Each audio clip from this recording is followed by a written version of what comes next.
Hi everyone. So today we're going to be doing another Blender breakdown video. I'm going to show you how I put together this title reveal based on the thing.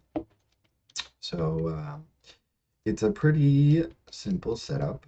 So I have my backplane, which is an emission shader with my color.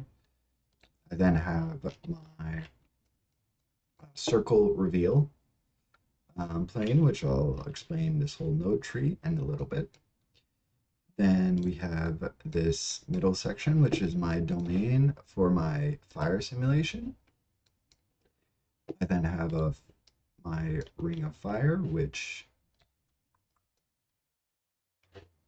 is not appearing. Oh, it starts off tiny, gets big. It's just literally just a ring of pretty low poly that animates based on keyframes. Sorry, based on keying shape keys. So it starts off small and then it expands outwards. Then I have my title, which is a material using the color as an alpha to give a transparency. And then in front, I have this volume scatter with a very, very small density, and I'll show you why I have that a bit later. Then I have my compositing setup here, which adds some bloom, sunbeams, blurring the sunbeams, and then mixing them all with a noise texture to give a bit of a film grain kind of effect. So I'll go through each node setup. So for this is the circle wipe effect. So I'll just show them, I'll show it to you just as is so you can get a sense of what it's like. I'll turn off the compositor. So this is all shaders. As you can see, it's just revealing transparency, and I have a bit of texture on the edges to give the sense of burning away. So I'm using the generated textures into a mapping node. I'm animating this to change the noise texture, so feeding that into noise. Using a color ramp to change the contrast and the essentially the levels of the noise. So just to show you the difference there, I can control kind of how sharp it is or how the distance basically that it is affecting. And I'll just show you animating the noise creates that kind of shimmery effect there. So then I'm mixing that with my other gradient texture, which is a spherical. So that's the actual circle. So if I just go back here and mute the this one, you'll see that it's a perfect circle gradient essentially. So that noise is creating a bit more variation. Now so I'm feeding that through there, and then I have this color ramp, which is changing, which is doing the animating essentially.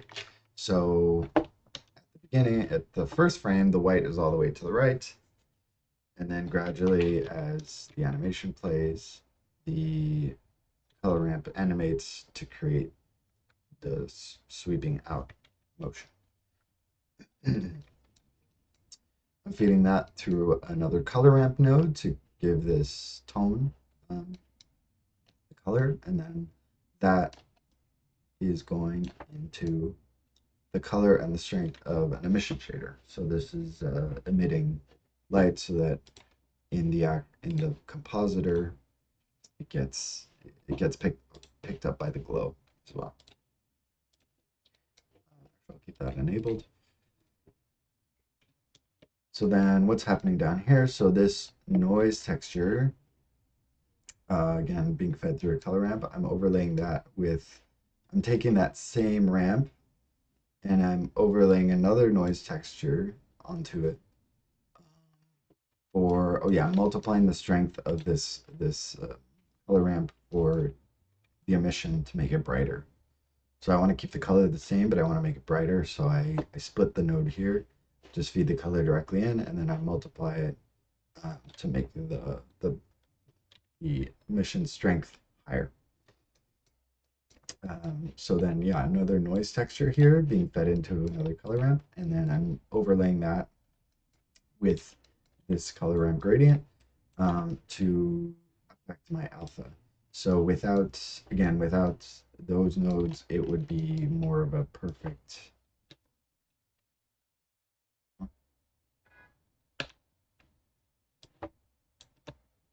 we go.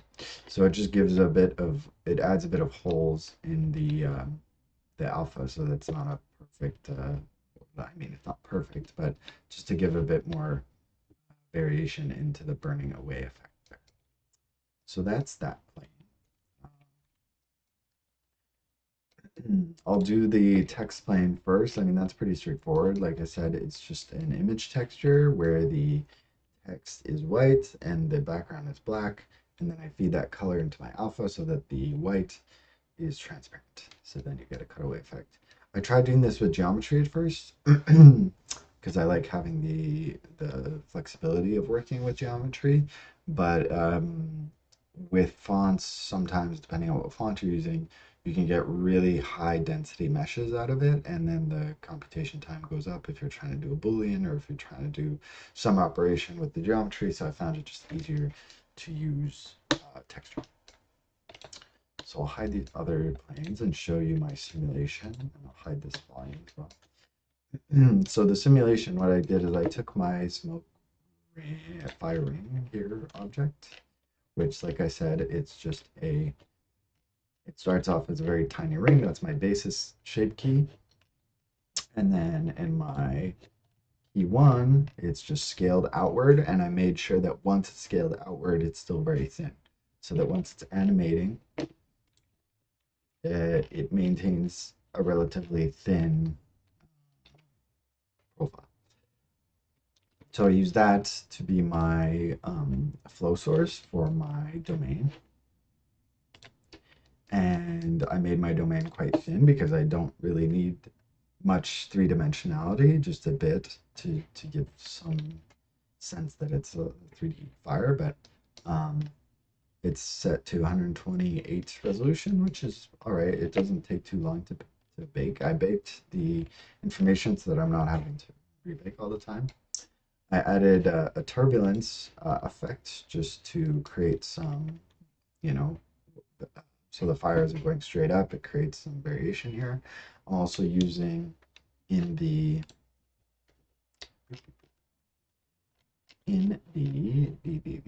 firing, I have a texture assigned to affect where exactly the fire is being emitted from. So I'm using a noise texture and it's scaled up, I believe. Did I scale it up? I forget. Oh, I didn't. Okay, yeah. So it creates a bit more variation on where the fire is being emitted from, so it's not a homogeneous, like it's not emitted equally throughout the ring at all times. Some parts emit more at some points than others. Okay. I'll show you my fire shader, which is this. So I'm taking my attribute from my simulation. I'm taking the heat attribute, feeding that into a color ramp, multiplying that again to change the emission here. If it was at just the 1 by default, it's not intense enough, so I turn that way up to 300. Then I'm taking that same factor, running it through a color ramp to get my different colors, and then plugging that into my emission color. So if you wanted to change the fire to, let's say, green, you can you could just do this, put a hue, and then you get all these different types of colors, which is cool. And the blue doesn't really show up, but I kind of like that. It's very subtle. It really makes those highlights pop out with a bit of a different tone. So that is pretty much it for this setup. It's quite a simple. I mean, it was quite a simple but genius effect at the time when it was when they made it back in the day with physical materials, and I tried my best to recreate it. Oh yeah, I need to show the composite, of course. I mean, like I said, it's pretty straightforward. So I fed the image into bloom and then that into sunbeams. Let's just render, excuse me, just render an image to get a background here. So the thing that takes the longest time to render in this particular scene is the compositing. The sunbeams especially, I think, are what is taking the longest. I'm only rendering 2 samples in cycles. This is my first video, I guess, rendering in cycles. I found it was the best quality for the volumetrics of the fire. I couldn't really get it working properly in EB for what I wanted. So yeah, like I said, it took about 20 seconds to render a frame, and now it's doing compositing. So you can see kind of here, there's a bit of grain I added in. There's this haze. We have the beams, but they're kind of blown out to either side of the text. So I did that by doing the bloom first and then the sunbeams on the bloom. And then I blurred the sunbeams about 30 pixels. And then I added that back to my original image because without that, it's kind of the bloom was the sunbeams were taking too much attention away. And then I'm adding my glare again back to the sunbeams to pull more attention back to the text. I have a noise texture here that's being animated, and I'm slightly blurring that so that it's softer noise. It's not hard pixels.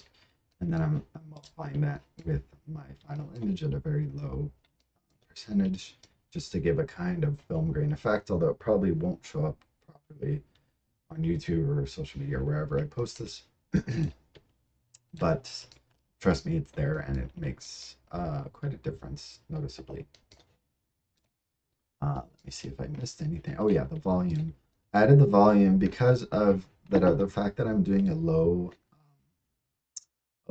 sample count, and the fact that Blender's denoising is very good, I would say. I notice it adds a bit of more of a painterly kind of effect. It's very subtle. You probably don't need this, but I just found that with I'll turn it up just to give you an idea of what I mean. It kind of softens the image because it's doing a very low sample count. It doesn't have much information, and then it denoises, which kind of blurs all of those small samples together. So you get a kind of you get a smoother kind of almost painterly effect, which I find kind of cool if that's what you're going for. If you're not striving for realism, which in this case it's a very stylized kind of title reveal. So that's that. I think that is everything. My camera, I just animated a simple zoom out as the title gets blown out. So that's it. This is a short one, but I'm really happy with how it turned out. This required a lot of tweaking and going back and adjusting certain values, changing certain fonts to get it looking how I wanted it to. But yeah, I'm really happy with how it turned out. It's a pretty simple setup, and hopefully this taught you something or gave you an idea about how to use it in your own work. So thanks for watching, and I'll see you in the next one.